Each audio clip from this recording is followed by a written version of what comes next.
Nicholas here. My channel, Turtle Island Tetragrammaton. I'm a gender fluid person of trans experience and a Christian patriot. I also have bipolar disorder, at least diagnosed. So today, reading from Mildred Stamm, Meditation Moments for Women. I missed yesterday, but that's cool. I wanted to get down here and see the sunrise, and I am not disappointed. I'm looking at it right now. It is beautiful. So I'll put a picture up right here.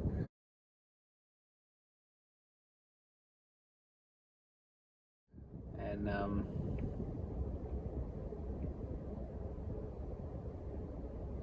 I'll read for December 5th. I'll follow that up with a card pull from the Golden Future Oracle deck, Diana Cooper. I do a synthesis. I bring shit together. Golden Cooper, whatever. Golden Cooper, yeah.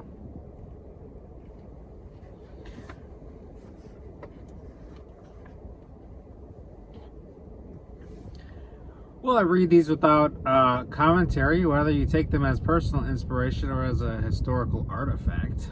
That's fine. This book was published in 1967. It opens with a passage from Scripture and continues with the contemplation. Here from Psalm chapter 5, verse 3. My voice shalt thou hear in the morning. O Lord, in the morning will I direct my prayer unto thee, and will look up. End quote. What a privilege to begin the day in the presence of God. It has been said, quote, the morning is one end of the thread on which the day's activities are strung and should be well knotted with devotion. End quote. It makes a difference when we look into the face of God before going out to face people. Here we read something about David's prayer life. Out of a heart of love and worship, he directed his prayer to God at the beginning of the day. He lifted his voice to God in prayer. From Psalm chapter 5, verse 2 and 3, it says this. Quote, hearken unto the voice of my cry. My voice shalt thou hear in the morning. End quote. He began his day talking to God, confident that he would hear and answer. Not only did the psalmist lift his voice, but he lifted his heart also.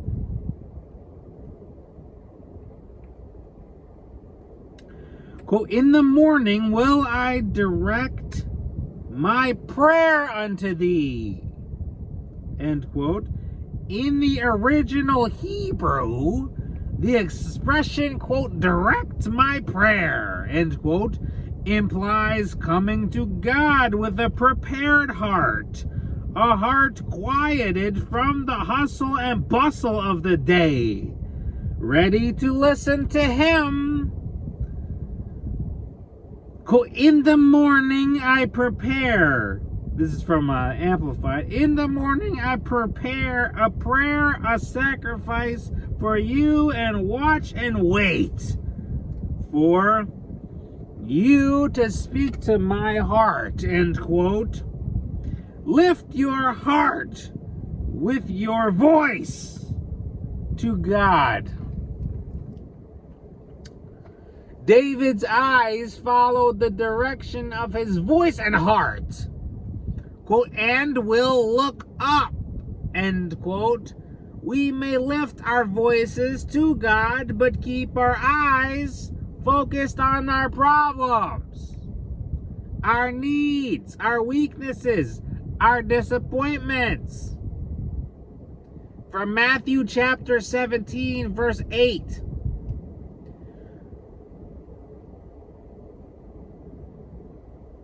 Oh, I missed a sentence here. It says, when we lift our eyes, we see him. Matthew 17, verse 8. Quote, and when they had lifted up their eyes, they saw no man, save Jesus only.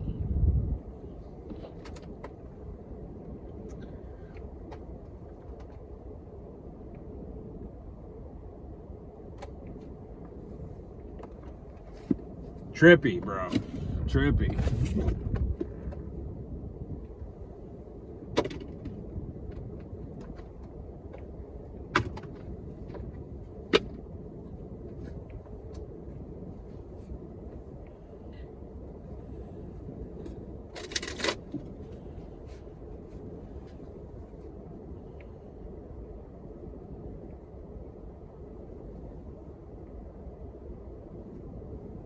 Cold as shit out here. Someone's out there with their dogs?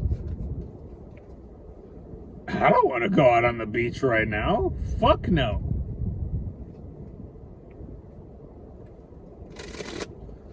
Guys out there with 2 dogs just running around. I mean, it's cold as fuck.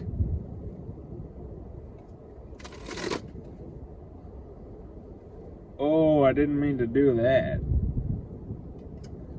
I really got these all mixed up, huh? Just that one's flipped, so why don't I flip it back? I'm gonna just pretend like I didn't see that card. Yeah, with the shuffling tarot cards, you know,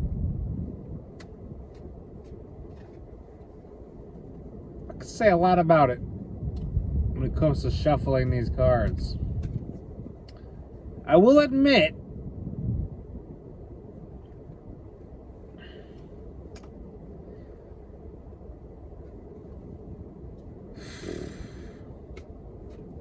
I'm not going to admit that. This is going to be the card for today. Free energy.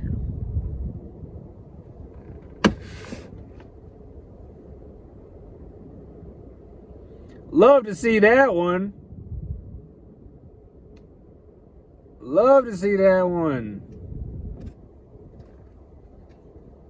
I did flip all these damn cards upside down and right side up. Why is half the deck upside down?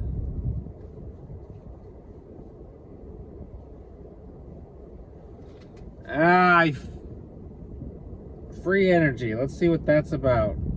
Let's see what that's about. And of course, I'll open with this prayer. You know, I read these without commentary too. Whether you take these as personal inspiration or as a historical artifact, these were made just last year in perhaps 2023, 2024. It says, great beings of light, please guide my way, that my golden future starts today. Number 38, be a powerhouse. By 2020, excuse me. I'm back in 2023? No, hell no.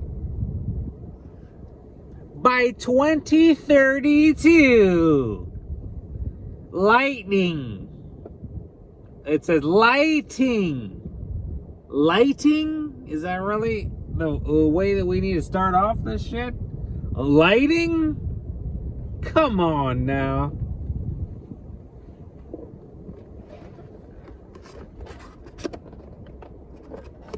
Just stick it in the dash. Stick it in the dash. I don't want to fucking hold it. I'm in a rare mood right now. By 2032. It's hard to say. Try saying 2032. Try saying that. Lighting. Why can't I even say lightning? It looks like lightning to me. By 2032, lighting, heating, and power will be provided by sunlight. wind power, and other natural forms of energy held in powerful compact batteries.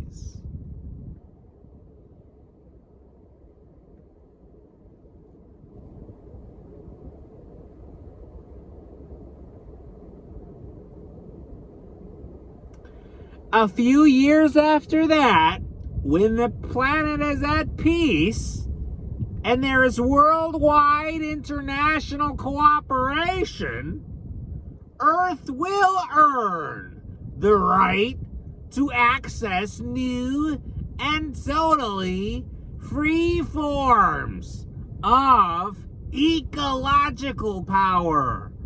Wise masters and technologically advanced beings from other star and planetary systems will download information about previously unimaginable forms of eco-energy and power to receptive scientists.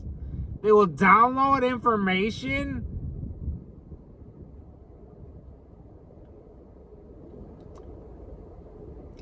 Eco-energy and power to receptive scientists. Eco-power. Fuck yeah. Sounds great. These energy sources will include earth magnetism, pyramid power, and crystal power, as well as lightning. That does say lightning.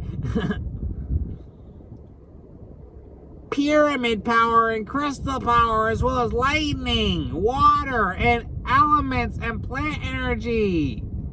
People will... This is not easy. People will have retrieved many of their gifts by then, and will be able to light up crystals by communicating with the elemental life force within them. I read this stuff, it doesn't make any fucking sense. People will have retrieved many of their gifts by then and will be able to light up crystals by communicating with the elemental life force within them? Huh?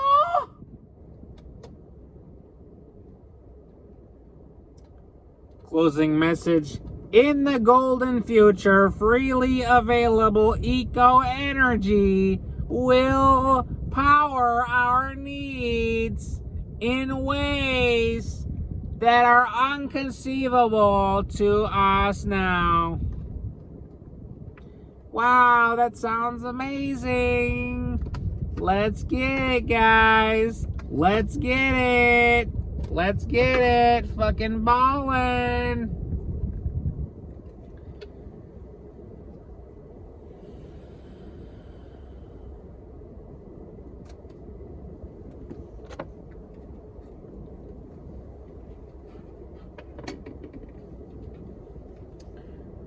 Now, lastly, I don't really have the energy to do what I like. Sometimes you get that inspiration idea and you come out here and do it, and you get partway through it, and it turns out it sucks way more than it's supposed to, because it's just living on Earth, which is a horrible experience.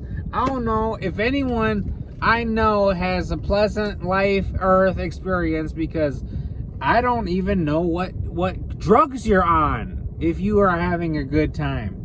But otherwise, this is from the author of Care of the Soul, Thomas More. This book has been with me for some time, and I just wonder, how did this book even get in my family's collection when no one has read it? Original Self.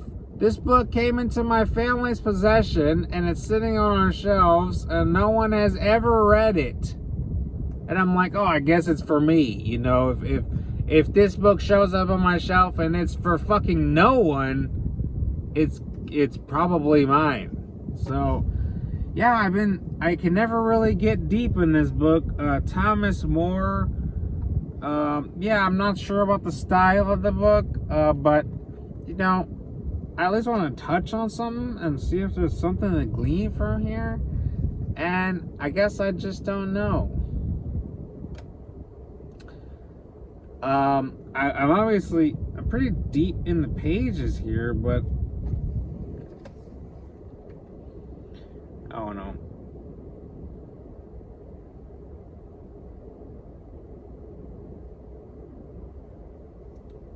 Oh man, it's just so deep and so wise, and I don't even have time for wisdom. I don't even want wisdom.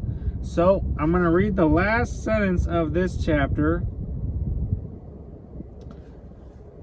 The last paragraph of this chapter, and then I'll be able to close this video off and edit it, put it on the channel. I will say, if you have any interest, please consider sending me a donation for all my hard work. I do the streams. You know, you can find me on Twitch. My Twitch name is Nick Like Bic, N-I-C like B-I-C. That's my Twitch name. And yeah, I stream from time to time. Don't always have my camera on. I come on to YouTube and do these readings, because if I rant about my life, I get banned. And that's just how things are right now. But besides that, I'm going to read the last sentence of one of these chapters and see if I have any interest. The subtitle here says, Living with Paradox and Originality. Oh, this stuff used to fascinate me, and now I'm just bored with it. We might notice how our passions seem to move in a direction opposite the image we have of ourselves. This is as it should be, because the self that we construct carefully in family and society may be too full of ego, conscious will, and intention to make a real life. A human being cannot manufacture a living, creative self, because only the soul is sufficiently deep and powerful and has adequate resources to give life to a personality. And the daemon is to the soul what the ego is to the self.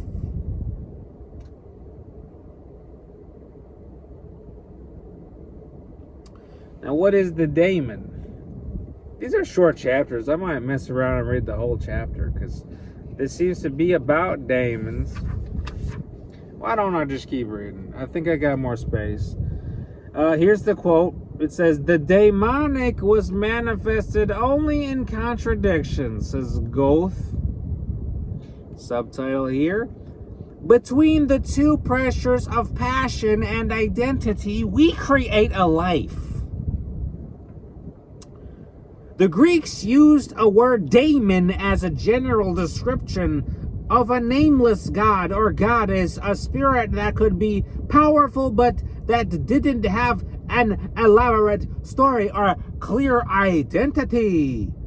In the Iliad, we see the daemon warning and advising the soldiers as they go about their dangerous work, making decisions of life and death. Yeet, yeet, Yates. Who is Yates? People be dropping names of people I don't know, and that makes me upset. Yeats emphasized the contrast of wills between a person or group and its inspiring daemon, and he seems to do so more from experience than idea. In modern times, we seem to have lost the knack for identifying the invisible spirits that account for behavior and emotion. We know that depression, for example, can settle heavily on us, and we can understand how it might drive someone to despair and even suicide. Yet, we ignore the spirit as such and deal only with its physical analog. We consider it naive to speak as though invisible presences were real. Along with the disappearance of the daemon in our worldview, which is a kind of death of God, we have also lost the habit of learning about the daemon in stories. People became, once people, what it says once, comma, people became acquainted with the spirits that affect human life through powerful tales. Today, we sit vacantly in front of a television or movie screen and see the shells of those sacred stories shaped according to formula and given the ending voted most pleasing by patrons. We avert its antithetical quality, but though we have forgotten the demonic, it is real and hasn't gone away. We are still driven by demons, but we give them abstract names. Power, greed, ambition, desire, love, will. In each of these, a powerful daemon resides, but we prefer to imagine the spirit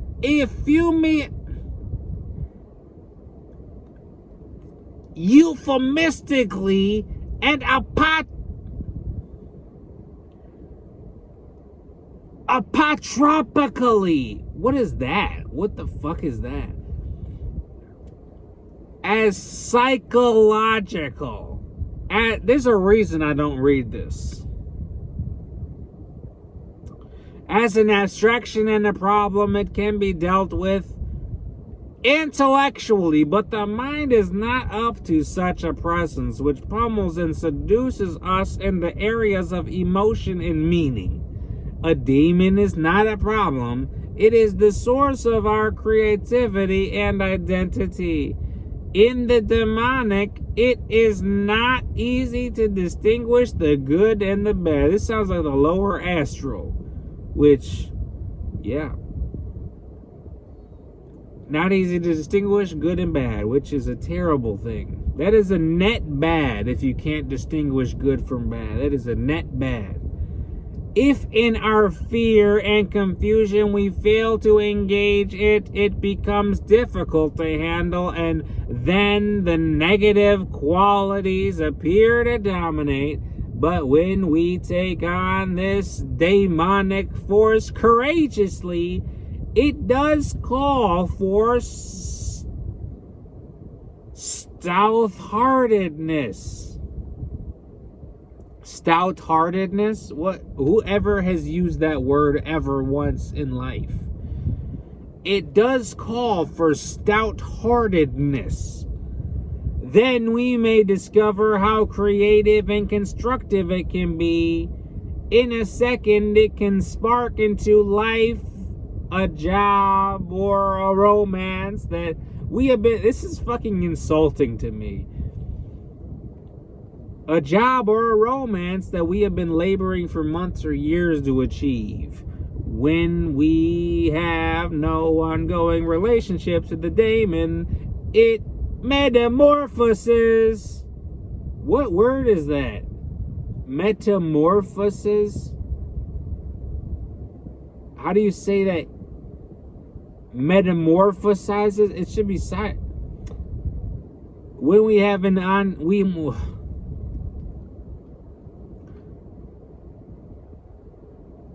when we have no ongoing relationship to the daemon, it metamorphoses into a demon.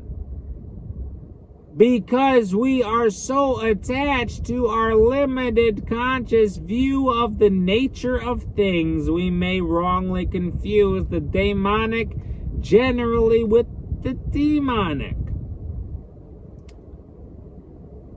On the other hand, the demonic force could be transformed into a passion for peace and a drive toward happiness. It doesn't have to be militant and negative. It demands that we adjust to it, that we constantly reimagine ourselves and our lives in relation to its creative work. It asks us to be the putty to its shaping fingers.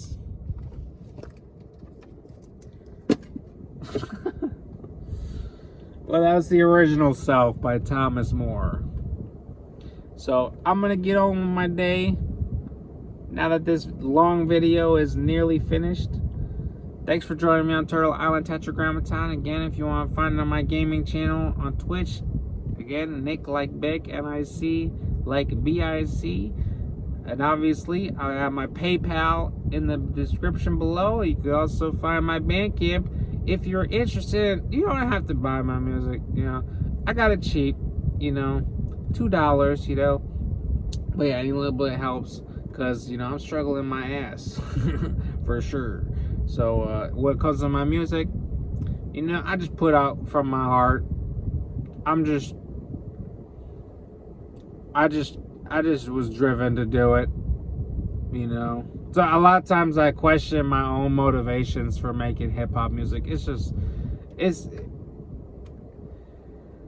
I'm not going to start about it right now, but I always intended for it to be fun.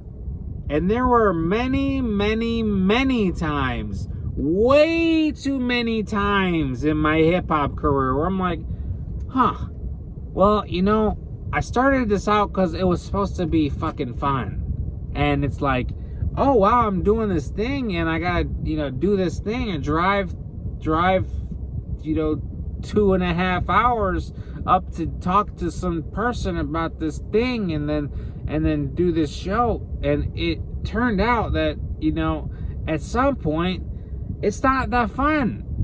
And you're like, well, the intention was that this was going to be fun. And when it fucking turns out it's not fucking fun, ooh, I get pissed.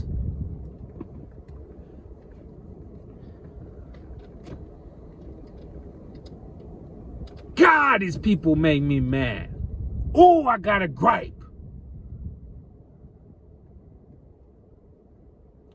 The fucking music's supposed to be fucking fun. And after a while, it's not, it's just, you start collaborating with some motherfucker and he sucks the fun out of the shit. God damn it. Well,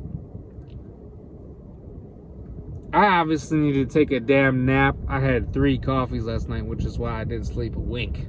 But just had to get this out there. Sun's higher in the sky now, so I'm satisfied. I've been staring at the sun. You know, this is how I get my sunlight. You know, I understand even the windshield probably has some UV protection, so, you know, I'm not straight eye sun contact, you know, out in the wind. You know, I got the screen between us, but yeah, you know. But either way, I hope you have a blessed day. Thanks for rocking with me, and I'll see you again real soon for another reading. Be well.